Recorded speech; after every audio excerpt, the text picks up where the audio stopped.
এনসিপির রাজনীতিতে কোনো অবস্থান থাকুক, এটা যে চায় না সে কে? আওয়ামী লীগ। কেন আমি বলি, আমরা কিন্তু সবাই জুলাই আন্দোলনের দাবিদার। আমি, আপনি, সে, আমরা সবাই কিন্তু আমরা বলি আমরা জুলাইয়ের আন্দোলন, অফকোর্স। বাট আওয়ামী লীগ যে পতিত সরকার, তার কাছে কিন্তু আমরা সবাই আসামি।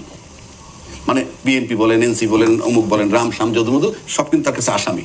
এখন একমাত্র কিন্তু আওয়ামী লীগই একমাত্র লোক বলতে পারে পারফেক্টলি যে তার ক্ষতি সবচেয়ে বেশি কে করছে, ক্ষমতা থেকে হারানোর জন্য সবচেয়ে বেশি ভূমিকা কাদের ছিল, এই কথাটা জুলাই যোদ্ধা কারা, এটা বলার একমাত্র অধিকারী তাদের।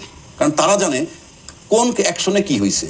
আমি যতই দাবি করি না কেন, কোনো লাভ হবে না, একমাত্র আওয়ামী লীগ জানে। এবং আওয়ামী লীগের যে এনসিপি, মানে তখনকার ছাত্র আজকের এনসিপি শত্রু, এতে কোনো ডাউট নাই।